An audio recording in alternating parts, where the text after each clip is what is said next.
Olá pessoal, tudo bem? Vamos refletir um pouco sobre a Palavra de Deus, né?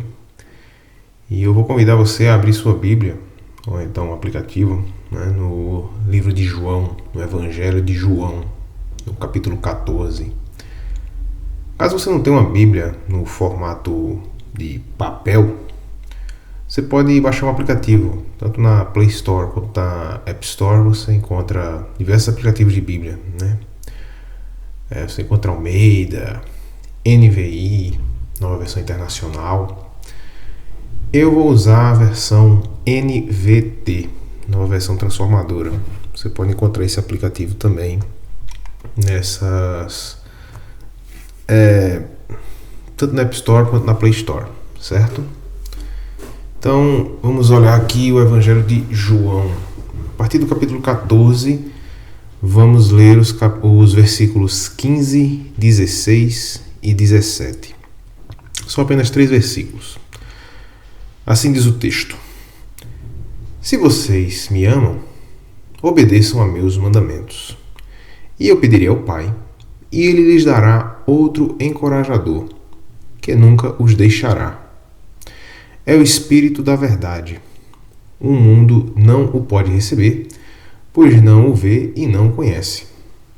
Mas vocês o conhecem, pois ele habita com vocês agora e depois estará com vocês. Oremos. Sejam-me aceitas as palavras de meus lábios e o meditar do meu coração perante a tua face, ó Senhor, rocha minha e Redentor meu. Queridos, há exatas 2 semanas foi comemorado o dia de Pentecostes. Data essa celebrada pela Igreja de Roma, assim como pelas igrejas luteranas, episcopais, ortodoxas e, salvo engano, a Igreja Mangue em Recife também celebra esta data. E eu gostaria de refletir nessa mensagem um pouco sobre a promessa do Pentecostes, a promessa do Espírito da verdade. E se encontra no texto que acabamos de ler, né, no Evangelho de João. Eu vou pedir que vocês deixem suas Bíblias ou aplicativos abertos, pois analisaremos cada um dos versos deste texto.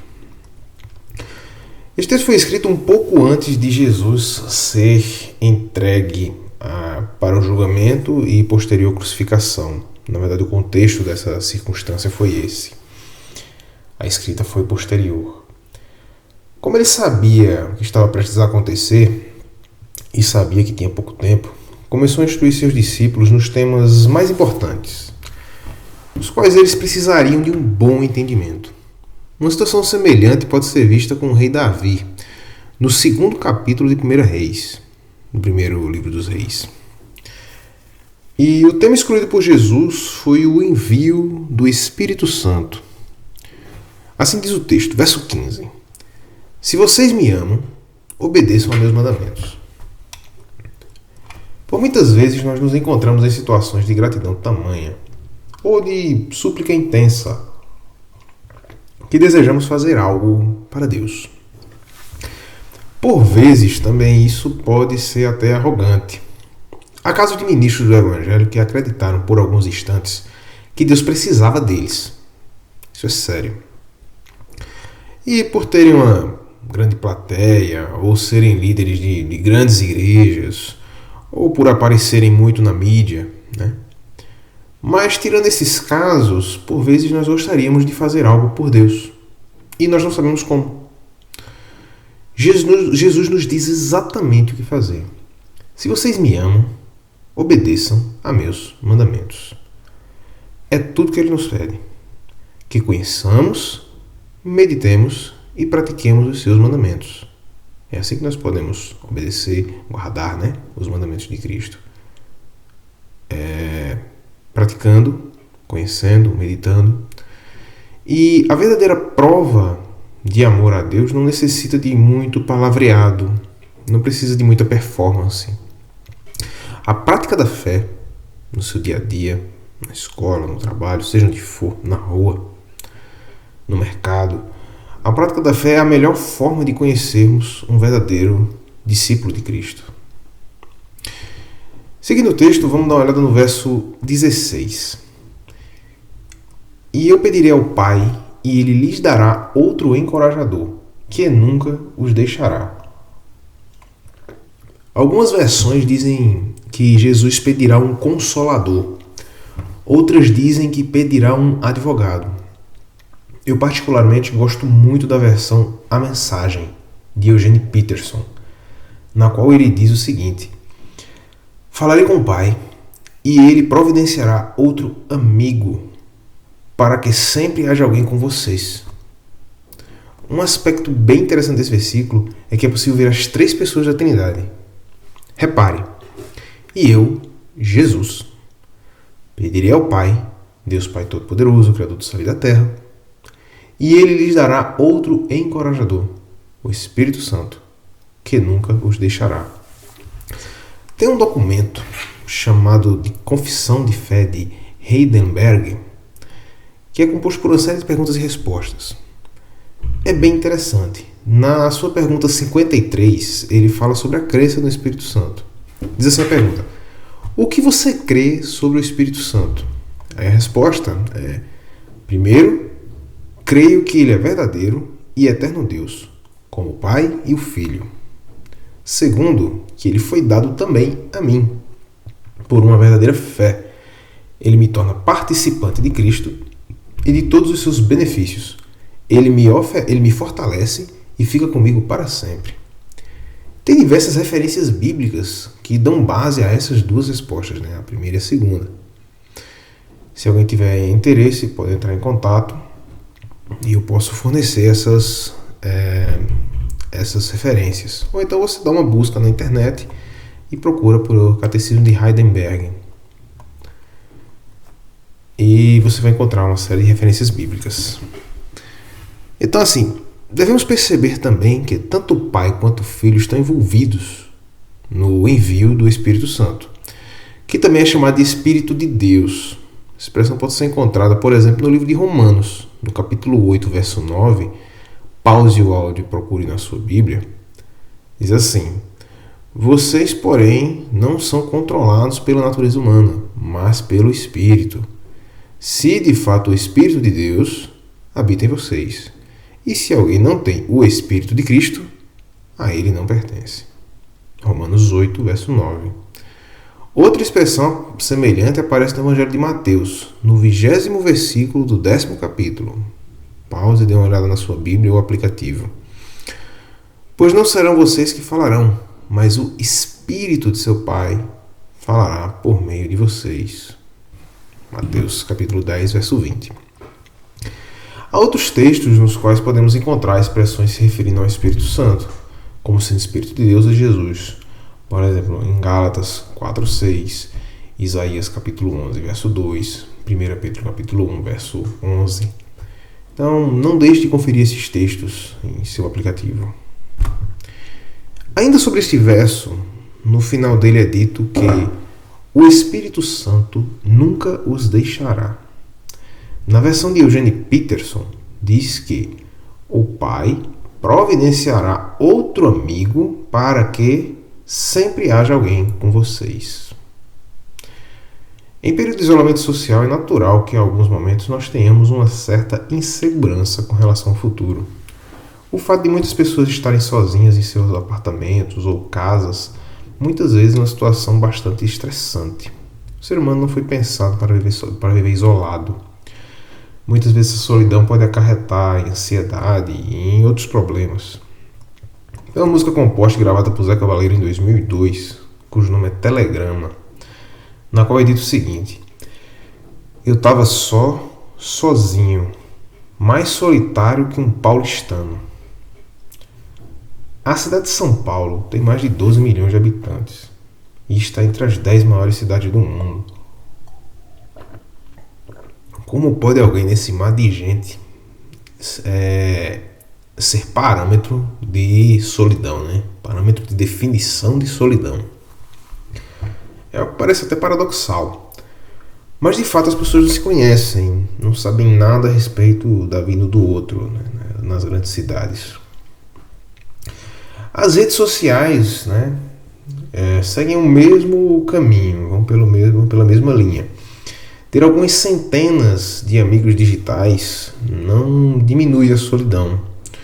Na verdade, são apenas números, métricas que impulsionam ainda mais a quantidade de casos de ansiedade que nossa sociedade experimenta. Likes, enfim, quantidade de mensagem, quantidade de amigos, são apenas métricas. Tem gente que morre tirando selfie para conseguir mais likes numa foto. Eu não sei nem se a nomenclatura é essa. Cristo nos fala de um verdadeiro amigo, presente em todos os momentos e acessível de todos os lugares, o Espírito Santo. E vamos ver agora o verso 17. É o Espírito da verdade. O mundo não o pode receber, pois não o vê e não o conhece. Mas vocês o conhecem, pois ele habita com vocês e depois estará com vocês. Um dos assuntos mais debatidos na política brasileira atualmente é o inquérito das fake news. Um nome bonito para um pecado antigo, né? Chamado de mentira. Não darás falso testemunho, diz no livro de Êxodo. Então, num mundo em que as informações estão literalmente na palma da mão, as mentiras também estão lá. Como professor, muitas vezes eu fico me perguntando como chegamos a este ponto. Antes, precisávamos ir a uma biblioteca para procurar por alguns poucos livros sobre algum tema. E eram poucos mesmo, não tínhamos tanta abundância de informação. Eu lembro que tinha uma enciclopédia, era a Enciclopédia Barça. Que negócio arretado aquele. Então, assim, uma pesquisa escolar era uma verdadeira odisseia. Levava dias, você tem que se deslocar. Era difícil. Hoje basta você falar OK Google ou e aí Siri e fazer a pergunta que você deseja. E em alguns segundos, uma centena de páginas é disponibilizada com a informação desejada. Com vídeos, notícias, PDF, enfim, você tem uma gama gigante de opções, né?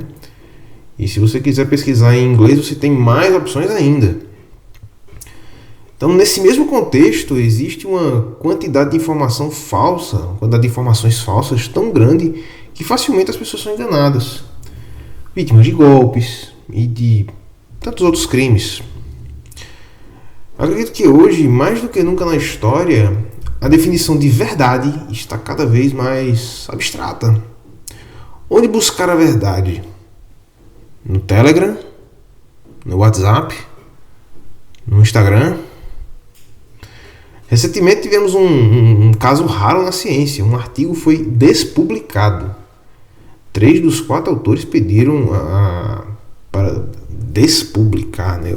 Pediram retratação de um artigo científico sobre o uso da cloroquina no tratamento da Covid-19 por falhas graves no banco de dados utilizados para a pesquisa. Veja que ponto chegamos. Eu, como defensor da ciência, fico bastante triste com uma situação dessas. Então, a quantidade de informações disponíveis é tão grande que nossa mente não está pronta para lidar com essa quantidade absurda de informações que nós temos. O resultado disso é que nos tornamos cada vez mais superficiais. Em alguns casos, uma pessoa pode ser julgada por outra pessoa que nunca viu por apenas uma publicação em uma rede social. E aí já se torna inimigo mortal, né? Porque tem, determinada postura política, ou porque não concorda com tal afirmação, ou não gosta de tal autor, enfim. Basta uma publicação que muitas vezes pode ser até uma publicação falsa. Você destrói uma amizade, você inicia um conflito, você se afasta de seus familiares.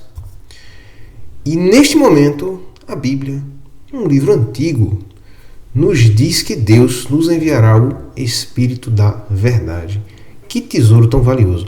A verdade. Neste mesmo capítulo 14 do Evangelho de João, Jesus afirma que Ele é o caminho, a verdade e a vida. Confira em sua Bíblia, basta voltar para o início do capítulo 14. Seguindo o texto, é dito que o mundo não o pode receber, pois não o vê e não o conhece. Mas vocês o conhecem, pois Ele habita com vocês, agora e depois estará com vocês. Na versão A Mensagem, a versão de Eugene Peterson, está escrito da seguinte forma: o mundo sem Deus não pode recebê-lo, porque não tem olhos para vê-lo e assim não sabe onde procurar. Este Espírito, descrito por Jesus, foi recebido no dia do Pentecostes. Vale lembrar que a festa de Pentecostes era uma festa judaica. Não foi uma festa criada no cristianismo. Ela já existia a versão do Pentecostes no Antigo Testamento. Pentecostes, em grego, significa 50º. E esta festa era celebrada 50 dias após o Êxodo, momento no qual Moisés recebe os 10 mandamentos em tábuas. O Pentecostes no Novo Testamento é o momento em que o Espírito Santo desce sobre os discípulos e os enche com este Espírito de verdade, para que possam entender e testemunhar da obra de Deus. O momento do Pentecostes está narrado no 2º capítulo do livro de Atos dos Apóstolos. Confira em sua Bíblia. E este paralelo entre Pentecostes no Antigo Testamento e no Novo Testamento é bem interessante. No Antigo Testamento, 50 dias após a celebração da Páscoa, que representava a passagem da escravidão no Egito. No Novo Testamento, ela é celebrada 50 dias após a crucificação de Cristo, após a prisão de Cristo, na verdade, nos permitindo a passagem desta vida para a vida eterna pelo perdão de nossos pecados na cruz. No Antigo Testamento éramos libertos da escravidão do Egito, o povo judeu, né? Hoje nós somos libertos da escravidão do pecado. No Antigo Testamento, Moisés havia recebido as leis em tábuas. No Novo Testamento, os discípulos recebem o Espírito Santo em seus corações. No Antigo Testamento nasce a nação de Israel. Antes daquele momento, havia uma organização tribal, as tribos de Israel. Com a saída com o recebimento das leis de Moisés, então nasce a nação de Israel. No Novo Testamento, nasce a igreja no evento de Pentecostes. É quando os discípulos recebem o Espírito Santo, compreendem melhor os ensinamentos de Cristo, muitos deles se convertem, inclusive nesse momento, e iniciam as missões, iniciam a proliferação da mensagem. Então, aí é onde nasce a igreja enquanto missão de levar o evangelho mais adiante, levar o evangelho a toda a terra. Não necessariamente denominação. Denominação é outra história. Falo igreja como corpo de Cristo, no sentido mais amplo mesmo. No Antigo Testamento, o Pentecostes era a festa das primícias, primícia da colheita, da produção do povo. No Novo Testamento são as primícias do Espírito. No Antigo Testamento, Moisés recebe as leis no Monte Sinai. Jesus ascende aos céus no Monte Sião. Então, resumindo, guarde os mandamentos de Jesus. Todavia, ele sabe que ninguém consegue fazer isso sozinho. Por isso ele roga ao Pai, ele pede ao Pai que envie o amigo, o Espírito Santo, para nos ajudar nessa tarefa. Lembremos que, mesmo antes desta pandemia do Covid-19, já haviam pessoas sozinhas. Lembremos-nos delas. Roguemos por elas também. E, para finalizar, eu gostaria de relembrar a história narrada no início do livro do Gênesis, sobre Adão e Eva. Quando eles pecaram, Deus preparou roupas feitas de peles de animais para eles. Isso pode ser lido no capítulo 3 do livro de Gênesis, no verso 21. Confira aí no seu aplicativo. E o Senhor Deus fez roupas de peles de animais para Adão e sua mulher. Essa mensagem de João também ela é descrita lá no capítulo 24 do Evangelho de Lucas. Repare no versículo 49 do capítulo 24 de Lucas. Dê uma olhada na sua Bíblia. Agora envio a vocês a promessa de meu Pai. Mas fiquem na cidade até que sejam revestidos no poder do céu. Lucas capítulo 24, verso 49. O que esses dois textos, o de Gênesis e o de Lucas, têm em comum? No primeiro texto, o revestimento foi de peles de animais, indicando que um animal, um inocente, foi morto para encobrir o pecado de Adão e Eva, Adão e sua esposa. O segundo revestimento é o poder do céu. E esse poder, esse revestimento foi dado por Deus por intermédio de seu Filho Jesus. Também um inocente, morto para encobrir os nossos pecados. Do jeito que foi morto um animal na história do Gênesis, Jesus foi morto no Novo Testamento. É daí que vem a expressão Cordeiro de Deus que tira o pecado do mundo. Havia um sacrifício de cordeiros naquele tempo para o povo judaico. Então, se você que me escuta já tem esse entendimento, agradeça a Deus. Caso contrário, clame a Deus e Ele te dará consolo e entendimento. Oremos. Se você puder, feche seus olhos, curve sua cabeça. Querido Deus, obrigado pelo envio do Teu Santo Espírito, o Espírito da verdade. Obrigado pela Tua palavra. Clamamos a Ti pelo fim desta pandemia. Ajuda-nos a enxergarmos tudo que Tens feito em nossas vidas e faz de nós pessoas gratas a Ti. Livra-nos também da dureza de coração. Amém.